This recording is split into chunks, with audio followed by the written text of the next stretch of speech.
está fazendo a remoção de um mastocitoma, que é um tumor de pele bem comum, que acomete cães e gatos, mais comum em cães. E o grande risco dessa cirurgia, por ser um tumor de pele, algo externo, né, um nódulo, o grande risco nesse procedimento, no meu ponto de vista, realmente é o procedimento anestésico, né? Porque é um procedimento externo, estou tirando um nódulo aqui da pele, então não envolve estruturas vitais, nada, né? Então o grande risco, o grande cuidado que a gente tem que ter, claro, seguir os princípios da cirurgia oncológica, respeitando margens, removendo os linfonodos sentinelas, né? Mas o grande cuidado que a gente tem que ter realmente no procedimento desse é com o procedimento anestésico, anestesia, né? Onde estão envolvidos os maiores riscos desse procedimento. Um paciente que chegou aqui no hospital, embora ele esteja diagnóstico de uma neoplasia maligna, de um câncer, é um paciente que chegou aqui andando, correndo, abanando o rabo, se alimentando, com peso bom, com exames bons. Então é uma grande responsabilidade aí do nosso anestesista, Dr. Guilherme, né, fazer com que o paciente passe todo o procedimento, primeiramente, sem sentir nenhum estímulo doloroso, né, não pode sentir nada, né, e que o paciente durma e depois acorde, né, bem, e que a gente consiga amanhã, se Deus quiser, estar dando alta para ele possa continuar o tratamento e o pós-operatório dele em casa junto da família dele. Olá, meu nome é Guilherme, eu sou médico veterinário aqui no Hospital Veterinário Vital e sou responsável pelo setor de anestesiologia. Hoje a gente vai conversar um pouquinho sobre a forma como um paciente passa por esse atendimento e como ele é anestesiado aqui pela nossa equipe. Sempre que um paciente vai passar por um procedimento cirúrgico conosco, ele passa por um acompanhamento anestésico também. E esse acompanhamento anestésico envolve desde uma avaliação pré-anestésica, uma avaliação cirúrgica, até a realização de alguns exames complementares. Então a nossa anestesia, ela é uma anestesia popularmente conhecida como anestesia inalatória e ela é acompanhada durante o início ao fim, desde um procedimento mais tranquilo, como uma castração, até um procedimento mais complexo, por um anestesista, um profissional especializado nisso. Então isso garante uma maior segurança, uma maior eficácia, né? Garante com que seu pet venha, faça o procedimento, seja acompanhado por um profissional e vá para casa com os devidos cuidados. A medicação deve ser feita sempre com a orientação de um médico veterinário. Por quê? Porque na maioria dos casos, essa situação ela acaba atrapalhando um pouco mais o nosso trabalho. Existem grandes fármacos que são utilizados na medicina humana que, ao tentar adaptar principalmente para a medicina veterinária, a gente acaba tendo muito mais efeitos colaterais e acaba prejudicando um pouco mais o quadro de saúde do paciente. É comum encontrarmos na nossa rotina diversas alterações gastrointestinais, então vômito, diarreia, problemas renais, úlceras gástricas, tudo por causa da automedicação. Então é bem importante consultar o seu veterinário de confiança antes de fazer qualquer medicação, mesmo que seja por uma dor leve, mesmo que seja por um vômito, por uma diarreia.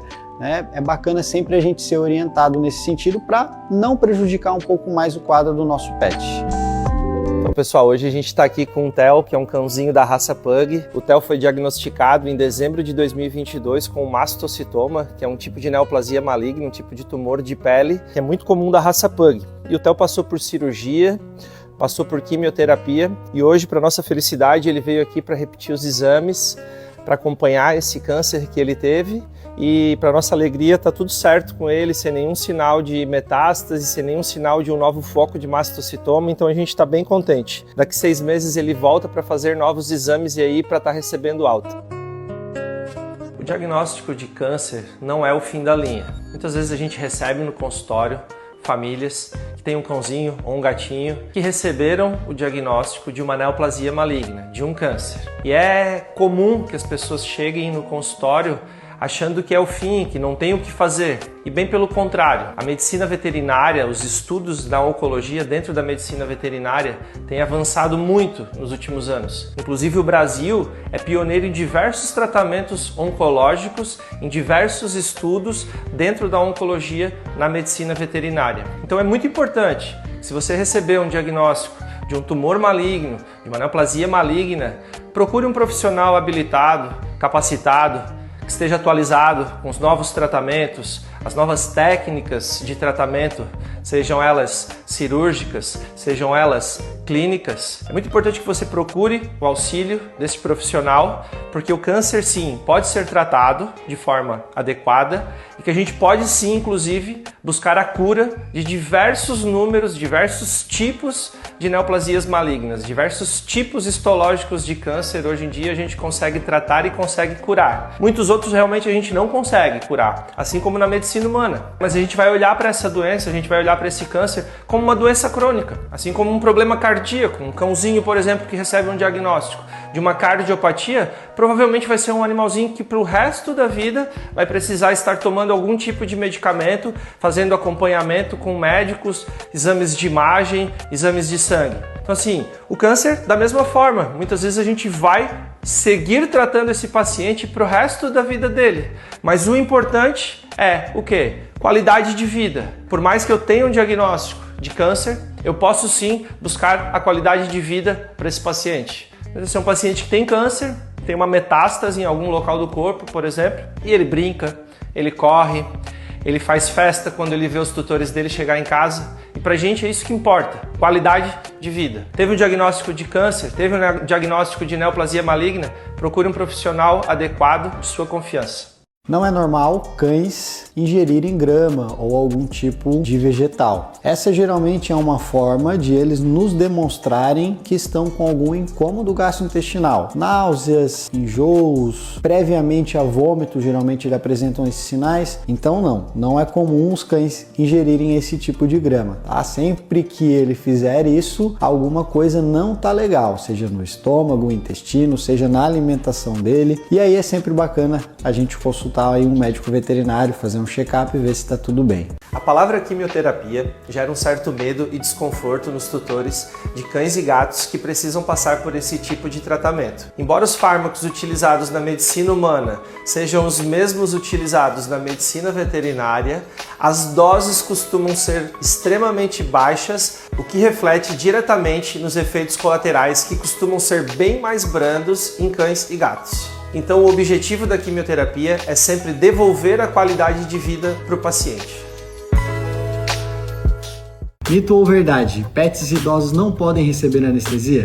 Mito. Cães geriátricos idosos eles podem receber sim anestesia, principalmente porque são esses cães que são os mais anestesiados na nossa rotina hoje. São geralmente esses pets que apresentam, os maiores problemas de saúde e precisam passar por alguma intervenção. Então, o que é necessário para um paciente dessa idade, nessa fase da vida, passar por um procedimento anestésico? Primeiro, exames pré-anestésicos. É fundamental que a gente faça toda uma triagem, um check-up desse paciente. É isso que vai me dizer se ele está apto ou não a passar por um procedimento cirúrgico, independente da sua idade. O histórico desse paciente, se ele já passou por um procedimento, conversar com um colega e entender um pouco mais como foi esse procedimento ajuda bastante também. E o terceiro, que é fundamental, é esse pet estar acompanhado de um profissional anestesista. Hoje é um valor que a gente não abre mão. Todos os procedimentos aqui no hospital, eles precisam ser acompanhados por um anestesista.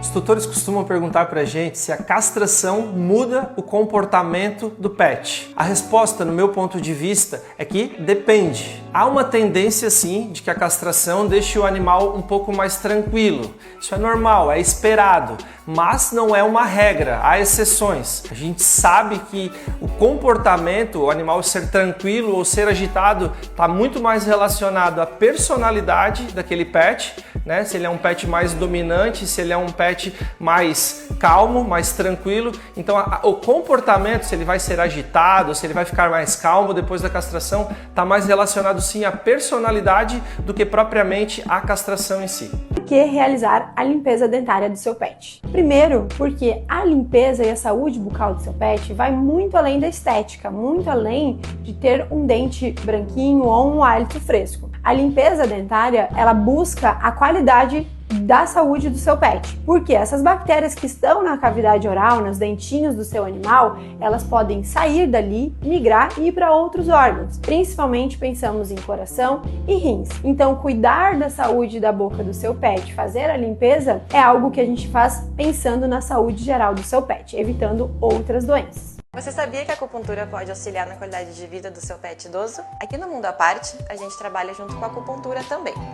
A acupuntura está indicada para pacientes com dores articulares, que sofrem de dores crônicas no quadril, região de coluna, e também para auxiliar na qualidade de vida daqueles pets mais idosos, com alterações cognitivas. A gente associa muito a um paciente que tem dificuldade para dormir à noite, acaba trocando a noite pelo dia, um paciente que vocaliza muito de uma maneira compulsiva, e também para pets que passaram por casos de AVCs.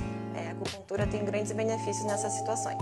Você sabia que existem determinadas raças de cães que são predispostas a desenvolver tipos de câncer? Por exemplo, o Pug. Existe uma alta incidência do desenvolvimento do mastocitoma, que é um tipo de câncer de pele. Raças grandes, como Rottweilers, são muito predispostas a desenvolver tumores ósseos, principalmente o osteosarcoma. Raças como Scotch Terrier tem uma alta probabilidade de desenvolver o câncer de bexiga, o carcinoma urotelial, assim como o Chow Chow tem uma alta probabilidade de desenvolvimento do carcinoma gástrico, que é o câncer no estômago. Assim como o Golden Retriever está entre as raças que mais desenvolve o linfoma.